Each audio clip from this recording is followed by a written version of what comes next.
So happy to be here today, guys. So my name's May. I'm the CEO and founder of Obviously. We're a full-service influencer marketing agency, working primarily with Fortune 500 brands. And I'm so excited to be here today with Erick and Steve. Thanks so much. Yeah. So I'd love to just know a little bit more about, how you found your way into the CBD and wellness space. Maybe Steve, starting off with you.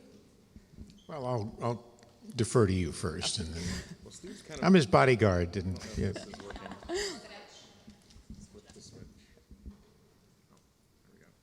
Okay. So Steve's actually responsible for me being in this industry.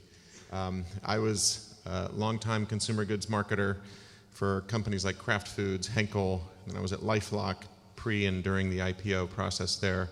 And then I was the first chief marketing officer at King's Hawaiian and really got an opportunity to build that brand into a national brand. And when it was time to consider opportunities after that, this opportunity presented itself, and I didn't know anything about CBD. In fact, I thought it was marijuana, I thought it was illegal, and I'm like, I don't want anything to do with this. But I asked Steve, I called him and said, hey, I'm hearing about this new ingredient that could be pretty revolutionary in consumer goods. What are your thoughts? Let's do it. Yeah. Let's do a very easy consumer goods business. There are only a few people in it, 1,500 Wild Wild West participants in THC and CBD. But we had some real key ingredients, and that was relationships with some very successful marketers, communicators, and we decided it would be very easy for us to go into a consumer goods business. But let's take the biggest challenge we can think of, most regulated, but if we can accomplish what we're doing today, then we will have done something very significant in the world of business. And we're on that track. Awesome. And what would you say, your differentiator is in the CBD wellness space? Like you mentioned, it is a little bit of the Wild West, and there's such a big opportunity. But where do you see, your portfolio of companies standing? Yeah, so success in consumer goods, it's actually a pretty simple formula, but it requires really well-executed programs, and that's usually where things fall apart. And so having a high-quality product, number one. If the product's not worthwhile, it doesn't matter how good a marketer you are. The second is having the ability to generate retail distribution or distribution online or both, and communicate and engage consumers to get them to want to purchase your product. And if the product quality and it works and it delivers against the need state, the repeat sales are going to take care of themselves.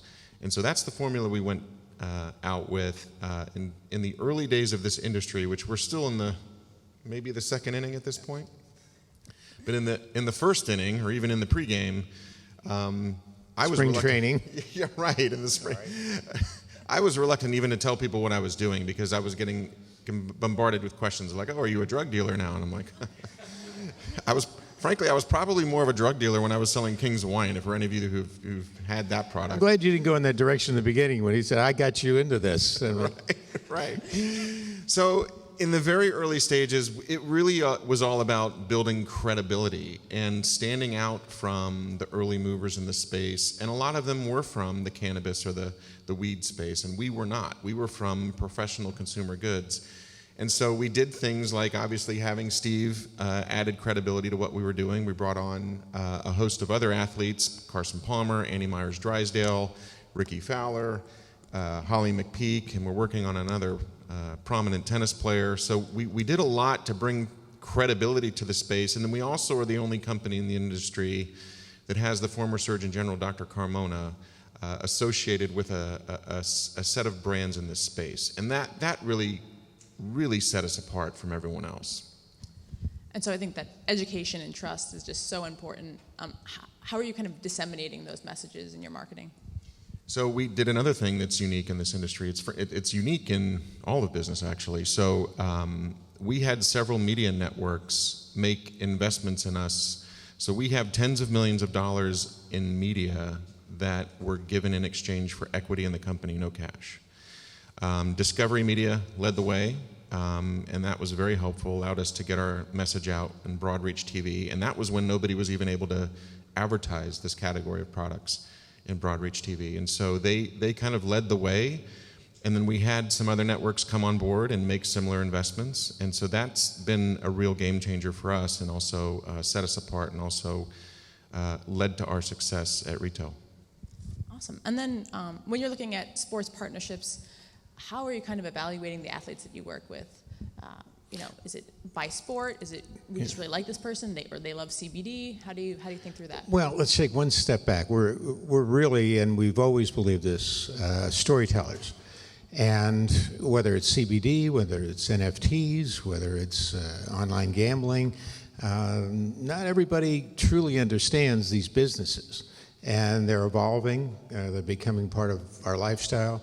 But in this case, we have to tell a story. We have to talk about CBD, talk about its medicinal benefits, talk about the quality of our development and the need for proper extraction so that it's down to no THC. We always talk about hemp having some THC. Has to be extracted down to that.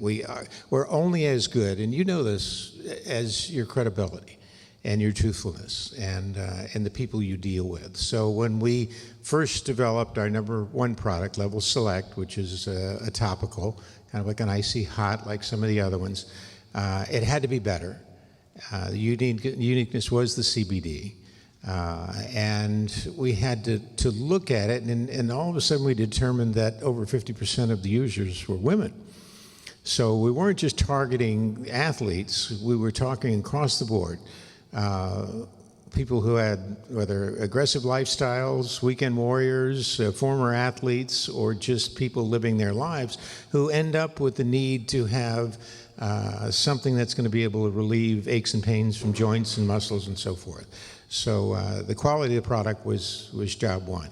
And once we got to where we're comfortable with it, and by the way, we never stop refining our products. You see a lot of companies come out of the block, so to speak, and have a mercuric rise and a mercuric fall because they think they've got it. They think that nobody's going to beat us anymore, and they stop working. So we never stop working because we want to provide benefits of CBD to all the people that try our products. And I guess the ultimate discovery we made is friends and family and people that we give the product to keep calling us, got some more of that Level Select 3, How about those the new melatonin with your tinctures and things like that? So the ultimate give back in terms of information is that the people like what our products are and that they have a great benefit to them. And in terms of our work with athletes, and this is by no means meant to be a dig on people who work in the agency business, although I've made digs like that in the past. This is not meant to be one. We don't work with agencies with athletes. All of the athletes we have, we work directly with, and they're investors in the company. And so there's a real buy-in from the athletes that we work with. They love the product. Some of them have actually invested cash in the company in exchange for equity as well as their services. But they're completely bought into the efficacy of the product, what it is we're doing as a company, and we get a completely different result. I've definitely seen that just in the influencer space where there's a lot more talk of equity and not just certain payments for short-term or long-term brand ambassador programs. Have you found that most athletes are really open to that? Does it limit the pool, or is it just like, this is great, I definitely want to do that? You have a line out the door of athletes who want to get in on that way. Yeah, so from what I've been able to find is you either get athletes who have been really prominent, really successful, and they really only want to do things that they care about. For instance, Carson Palmer does two things: FedEx and Kadenwood's Level Select CBD brand. That's it. And, he's made his money, he's, financially secure, but he wants to invest his time in things that he believes in. And so you get athletes that are that way, but then you also get athletes that are really relatively young, which is one of the conversations we're having now, and he just kind of wants to plant some seeds for the future, and he sees this as an opportunity. He's a huge advocate for the product already, so he feels like to him it's not even work. It's something that he can advocate for and then invest in the company as the company grows. And so if they're investors, are you kind of actively working through marketing plans with them too and be like, hey, are you going to post a TikTok about this? Are you going to post to Instagram? Or is it more like you're bought in, so do your thing? Like, is it pretty organic or is it more structured? So it's a mix. So a lot of times they just do things on their own. Other times we have suggestions for them, but because they're investors, we treat them as such. We don't, unlike, oh, we wrote you a big check and so now we are going to demand that you do these things. That's not the relationship. We just kind of inform our celebrity athletes what it is we're trying to do, and then they participate as they see fit. And so it has a little bit more of an organic life to it. And for those of us who are blessed to reach the ultimate level, and all of us in here, there are a lot of athletes in here at whatever level, and through the grace of being able to hit a curveball through God's touch, or catch this or run that, it's a fraternity. And word of mouth is very, very important. The door has been closed in our category. The lock has been opened now, and major sports are seriously looking at this category because their athletes are demanding that they do that way. And recently in Major League Baseball with their CBA and so forth, the Players Association, I'm quite sure, is one of the compatible areas is that a major sport and their athletes work together in this category because it does have value. We're talking about not only on the topical area, but the medicinal area, the relaxing agent, baseball, which obviously I've been close to, 162 games in 185 days, is a tremendous amount of stress, mentally as well as physically. I know we used to play 22 straight days, and that off day I wouldn't want to turn the TV on or read a paper or hear anything about baseball. It's not because I didn't have a passion for it, but I needed that mental break from it. So the demand is there.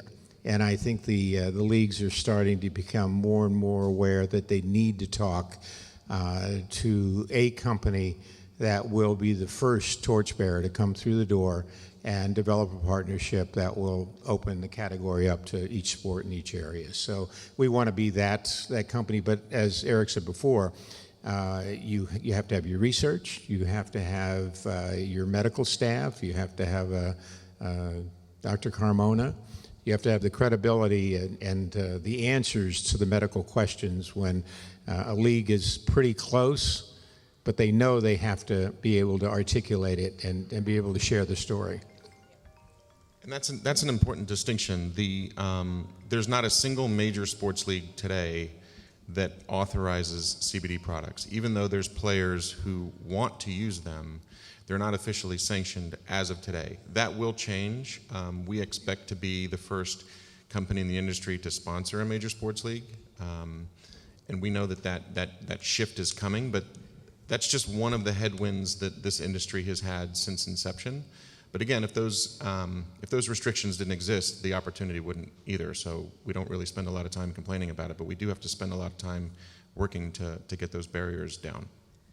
I mean, just as a founder myself, it must be really interesting to really look at your short-term strategies and goals and, hey, what does next quarter's sales look like compared to where can we get this industry in 5 years or 10 years? Kind of how do you go about planning in the long term when there is so much out of your control? Yeah, so really our focus, sales are always important, but for us, we're building an infrastructure that's going to lead an industry as it breaks through mainstream America and the world. And so sales are important, positive cash flow is important, and so generating profitable growth is really our first financial mission. Our second mission really is making sure that we're not making decisions to sacrifice the long-term health of the company and the industry in order to achieve a near-term result. And that's the benefit we have of being privately held. Some of the companies that were early movers in the space went public and now are regretting that decision. And hindsight's always 20/20, but at the time, not only did it seem like the right thing to do, but there was a lot of pressure for these companies to go public, and the public markets haven't been kind to them. And so the benefit of us still being privately held allows us to make long-term strategic decisions without having that hit from the public markets, just because we're not making decisions that might not be the most advantageous in the moment. Okay, Eric won't tell you this, but obviously going through COVID, and the biggest challenge maybe in our lives, the unknowing, the vast unknown, the insecurity of it. Companies and corporations had to make two decisions. Number one, to draw back because of that unknown, or to be consciously diligent in looking for opportunities during that time that were strategic, that could allow a company, even in the vast unknown, to continue to grow and to expand in areas that would lay the foundation for when we're relatively back to normal now. And through the years, I've had a media consulting company, and the recession, back in 2008 and 2009, companies pulled back, but the companies that said, I'm all in. I'm going after those opportunities that people have backed away from, inevitably were the companies that came out ahead in the long run. So that's, through Erick's leadership and guidance, we were aggressive during that period, and it's paying off now. Yeah, I think there are a few really interesting examples just of things maybe you didn't do during COVID that some of your competitors did. It'd be great to kind of elaborate on that. Yeah, so, well, there's some of the things we did was we made 5 acquisitions. And we focused on succeeding at retail, knowing that retail would come back. The things we didn't do, our competitors who were at retail at the time started to see things. I mean, it was really unfortunate because they had gotten their products on shelf. Everybody stopped going to the stores. The products started to expire. And the retailers said, your product's not moving, and by the way, take all this product back and send us new product. And well, for young companies, which everybody in this industry was, that's just catastrophic. It kills your cash flow. Catastrophic. And so we were fortunate in terms of not having that problem, but we also saw an opportunity to focus on taking the retail that was being disrupted, taking that shelf space as the world started to recover. And that's what we did. And what we didn't do was pivot our entire business to focus on direct-to-consumer. We do have a direct-to-consumer business. I often describe it as being adequate. It's not the best direct-to-consumer business in the industry by far, but we didn't focus on our business being that. Our focus was to succeed and dominate retail, because that's really where the financial upside in this industry lies as the industry matures. Yeah, I think just over the past 2 days of this conference, there's just been so much of a focus on how are we doing retail better. D2C is kind of on the wane. How do we really support our presence in retail stores? What are a few ways that you guys are doing that? Yeah, so national media helps. Retailers love national media, and we have that because we're fortunate enough to have those companies making that investment in us, and we've just now started to deploy some of that media. We've been holding it in reserve, but now's the time to open it up. The other thing is you have to win at shelf.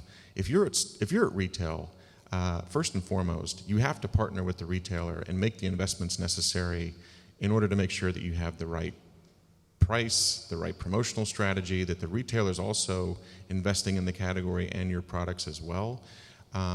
And then on top of that, we're looking at ways to do geo-targeting of places, because the one thing that's unique and tricky about this industry, so I'll use one example, CVS, Walgreens, we're in both. CVS has about 10,000 store doors.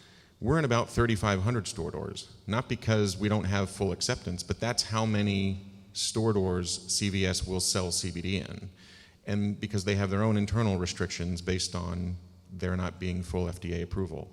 And so we're not even able to take advantage of all of the store doors that we have at our disposal because of self-imposed restrictions. And so we have to make sure that where we are, we're turning and we're succeeding. And so making those investments with those retailers is key. So are you tying TV to those geographic areas, or? So I was just having that conversation on the drive over here. We do have some ads that feature our athletes that have retailers, the ability to tag retailers. The challenge we're debating is, one, the retailer has to be willing to have their logo called out. You would think, oh, that's a no-brainer, but in some cases they're like, you know what? We like CBD, we're going to carry CBD, but we don't necessarily want you advertising it nationally just yet. And so we respect that. And then other retailers that absolutely want us to advertise and tag them it may not make sense for that to be a national ad because Kroger, for example, right? They have banners all over the country, but it's not the same banner. And so we don't want to run a national ad telling people to go to Kroger when 40% of the country is like, I don't know what Kroger is. And so we do have some media that allows us to be regional, and so we're going to think through that. But we absolutely want to drive people to specific retailers. We also don't want to alienate other retailers, so it's a bit of a challenge.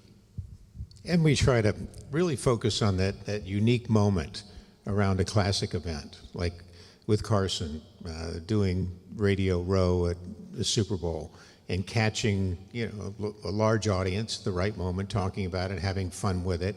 And he uses the term, my knee has a constant headache, which is great. I mean, it's just not upstairs. I mean, knees, joints, I use Level Select twice a day.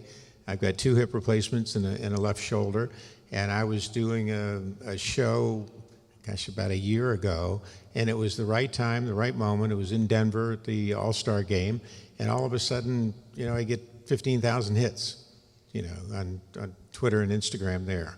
And we see a blip on the screens, So again, it's capturing the moment with the right voice and the right message and keeping it simple and having a story again.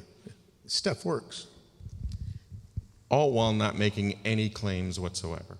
So we can't say the really word. particular about what you can and can't We say. can't say the word pain. We can't make any claims around what CBD does. So we really have to rely on. PR is a great tool because it kind of educates the masses on what CBD is, and then people kind of debate amongst themselves based on their own experience what the benefits are. We just don't say it. And so it's a really tricky time. It can be frustrating if you're not aware that this is just a temporary moment in time that we're managing through. But you really can't make any. If you watch our TV commercials, we say absolutely nothing. We use terms like owie. Yeah. Can you say headache, like what Carson said? I mean, that's He did super say smart. that. Like, can you say that? He just describes say that. in the ad. He says, "I feel like I have a headache in my knee," but he doesn't say Level Select makes it go away. And he has me hitting a golf ball from Palm Desert to Santa Barbara, which is about 140 miles. So, I mean. Are you ever picking athletes based on? So I saw Carlson Palmer when he was on Hard Knocks on the HBO show.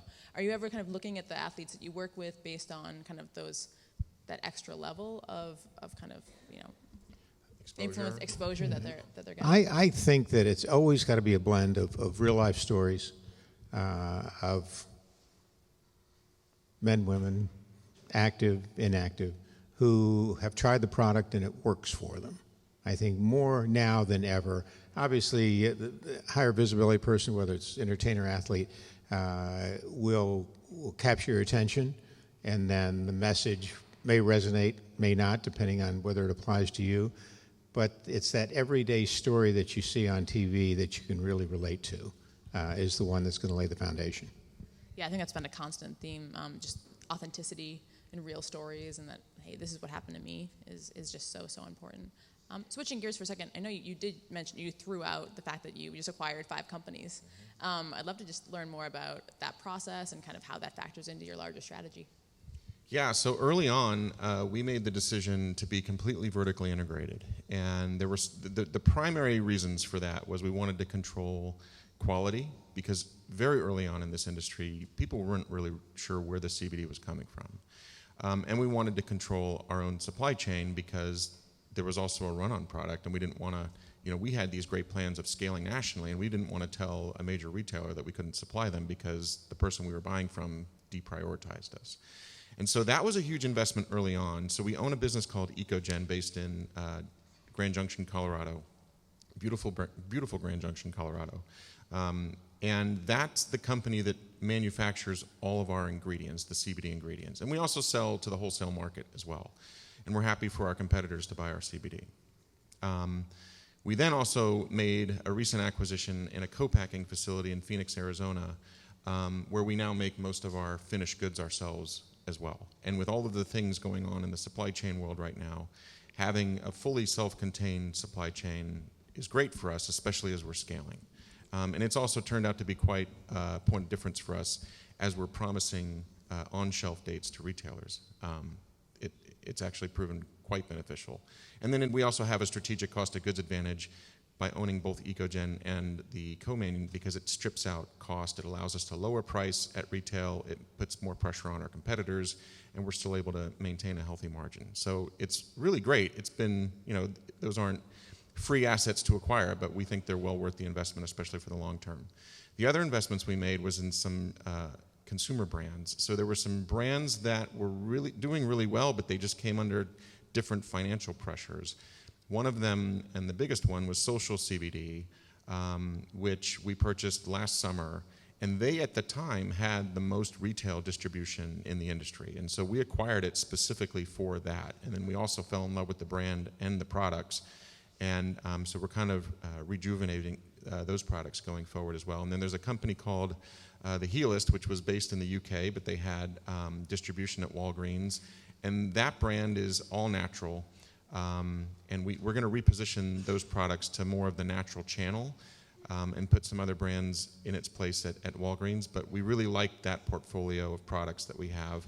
And another key difference with us and other players in the space is we took a typical long-term consumer packaged goods approach to building out a category. We're not trying to be one brand, one product for all people. We're creating consumer segmentation within the space, which is what we know all mature consumer segments ultimately develop. But what we'd like to have is a solution for different consumer segments, not only by age demographic, but also by need state.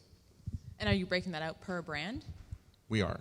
Yeah. So in simple terms, Level Select is generally older, more male, kind of athlete-focused, or at least active person-focused. Social CBD is younger, female, and the need state is primarily anxiety.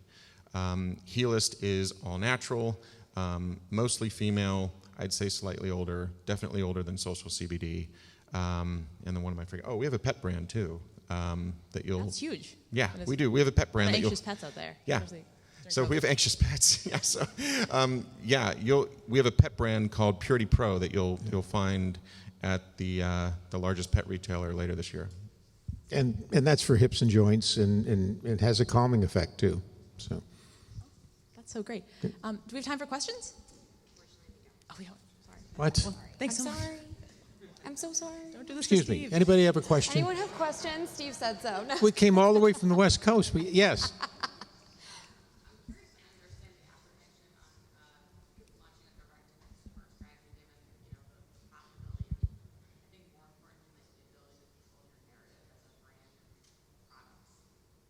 Oh, we have it. We have it. It's just not our top focus. But we started the company with direct to consumer as we were waiting for retail to develop. Because as you know, even if you get an authorization from retail, it's still a year before it shows up on shelf. So no, our company started direct to consumer. We have what most would consider a healthy direct to consumer business. It's just not our top focus. Makes sense. One last question. How many people thought I was taller? Raise your hands.